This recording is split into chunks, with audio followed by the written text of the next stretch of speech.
tragedia de Chernóbil, que es probablemente la tragedia nuclear más grande en la historia de la humanidad, tuvo que ver con problemas técnicos, tuvo que ver con una planta mal construida, tuvo que ver con problemas que se pudieron evitar. Las consecuencias de Chernóbil hoy día, ¿cuáles son?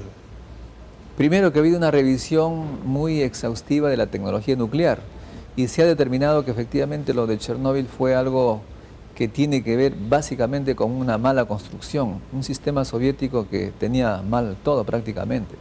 En este caso, el de Chernóbil, por ejemplo, no tenía la contención de cualquier explosión que pudiera producirse dentro, ¿no? Era una fábrica, digamos, como las que hay en la avenida Argentina, con techo de calamina, para exagerar, ¿no? Una explosión, evidentemente, sale todo el material radioactivo. Acá en el Perú tenemos un reactor más pequeño, muchísimo más pequeño que ese, y tiene una cúpula que realmente resistiría un choque de un avión, por ejemplo. Y mantendría la radioactividad ahí dentro y no permitiría que exactamente, ¿no? Eso es lo que normalmente se hace. Los soviéticos, por cuestiones económicas, hicieron una cosa, francamente, sin ese tipo de contención. Lo otro, los errores de humanos, ¿no? Que tienen que ver básicamente con la falta de automatización. Ahora las centrales y todo tipo de aparatos peligrosos tienen una automatización que evita que los errores humanos puedan conducir a una desgracia. Se cometió varios errores allí, por ejemplo, que hubieran podido ser evitados si es que un sistema automático le impedía hacer al hombre algunos errores que muchas veces suceden.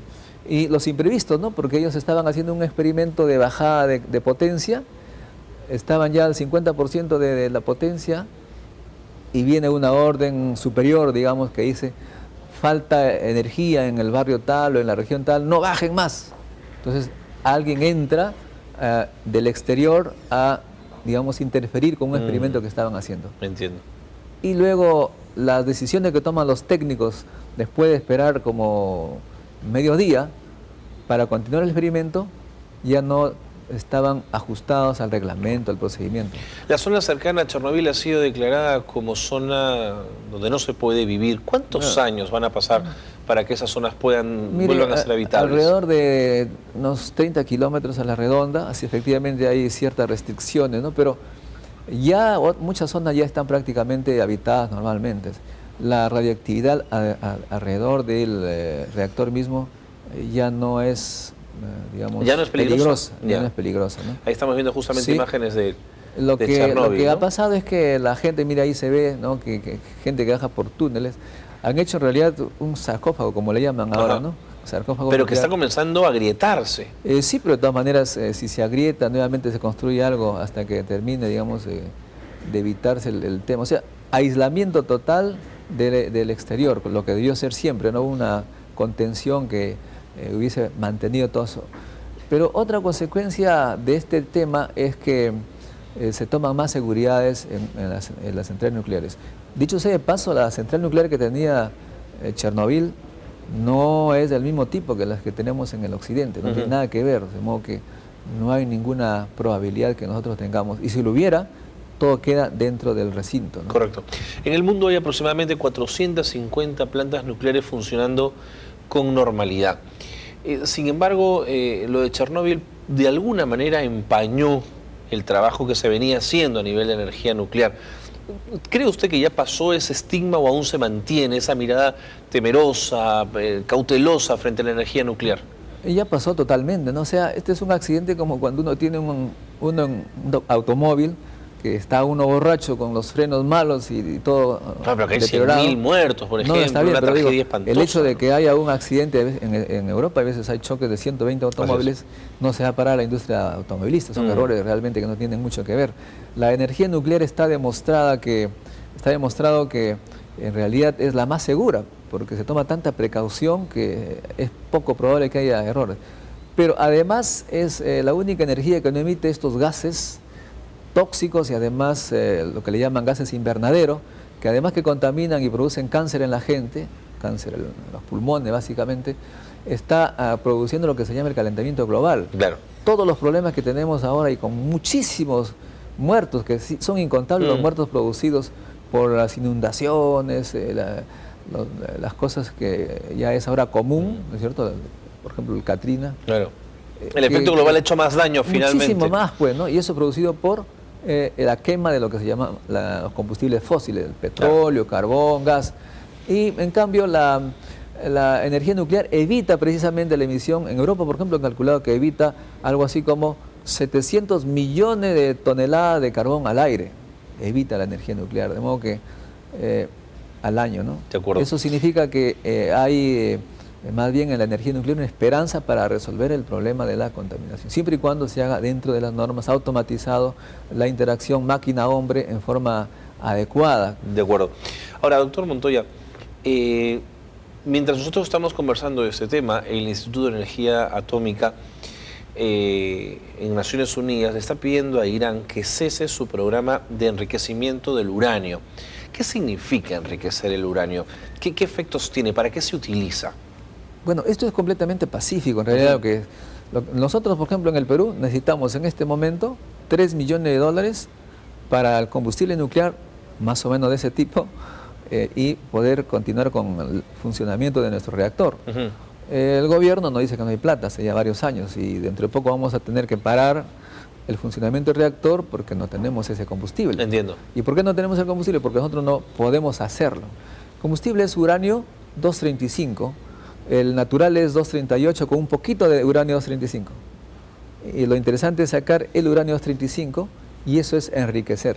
O sea, globalmente en la naturaleza es 99.3% de 38 y 0.7 de 35. Enriquecer significa sacar el 235.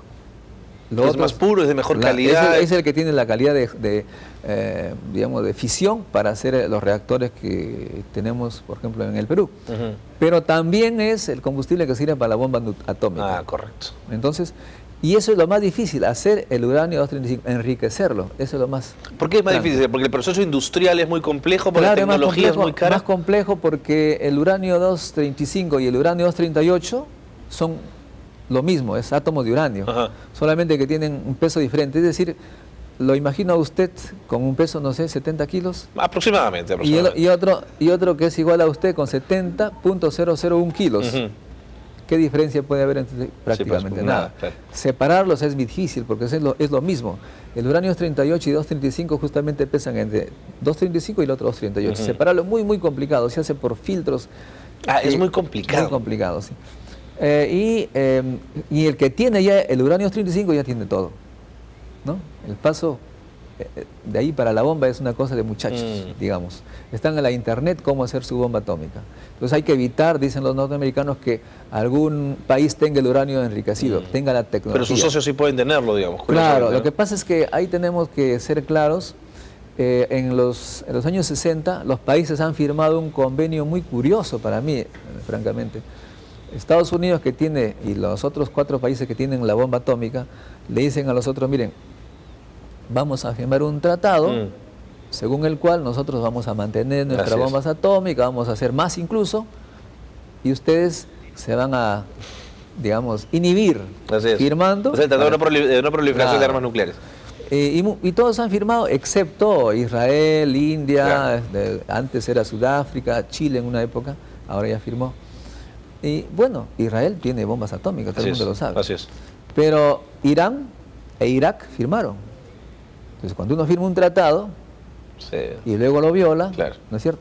Pero Irán en realidad no está violando el tratado, porque el tratado es no usar el uranio para bombas atómicas. Claro, pero están previniendo la posibilidad. Él está haciendo su uranio para su reactor, teóricamente, pero nadie le cree, ¿no?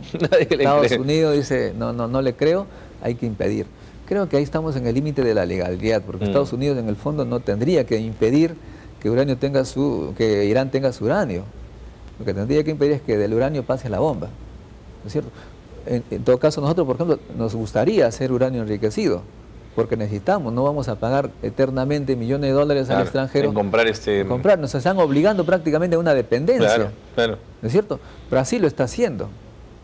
Pero en el caso de Irán hay una duda, una desconfianza, y no es gratuita, porque Irán, me decían algunos amigos, expertos del organismo y de Irán mismo, que en algunas oportunidades se les ha chapado, como dicen en el Perú, escondiendo uranio enriquecido. O sea que Hay la sospecha, digamos. La sospecha, ¿no es cierto? Pero usted me estaba haciendo referencia hace un momento a una nueva energía, la energía nuclear, pero de fusión. Sí, justamente le quería comentar porque se está hablando de una nueva central nuclear en Europa, pero que contaría con dinero de la Unión Europea, de la India, de China y de Estados Unidos. ¿Qué proyecto es este? Ese es el sueño viejo que tienen los físicos nucleares de producir energía inagotable prácticamente, porque el combustible, digamos así, esquematizando, es el agua. ¿Cuánta agua hay? Imagínense.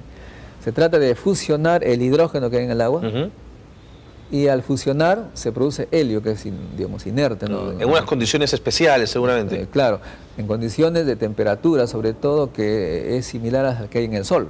Producir esa temperatura y controlarla es un problema complejísimo. Debe ser difícil, claro. Todo se funde. Claro, ¿no? Todo se deshace, claro. Entonces, se hace con campo magnético, de tal manera que ese calor queda circunscrito a un ambiente sin tocar material, digamos. Es una cosa así espeluznante. Es como tener una casa, pero sin material. Claro, claro. Impedir que salgan las cosas de allí. Es que es la única manera que no toque cualquier cosa y funda, apenas toca, todo se Así funde. es. Pues, ¿no? Eso lo han venido investigando ya muchos países del norte, sobre todo, y solo no pueden hacer ahora. Se han unido Japón, Francia, Estados Unidos, Rusia, China, y han dicho vamos a hacerlo juntos, vamos a buscar el mejor lugar. Pero esa garantía de energía claro, por el resto de la existencia del planeta. No hay problema ahí, porque además no tiene elementos de polución, no hay no hay riesgo de radioactividad, no hay desechos radioactivos. Es agua, pues. Exactamente, ¿no es cierto? Y se han puesto de acuerdo para hacerlo en Francia. Entonces los franceses realmente están muy contentos. El presidente de la Comisión de Energía Atómica de Francia, donde dicho de paso hice mis estudios de doctorado, vino el año pasado aquí y él trabajó en el Perú, en la UNI, trabajó este señor que es un físico extraordinario, ha convencido pues a todos de hacerlo en Francia.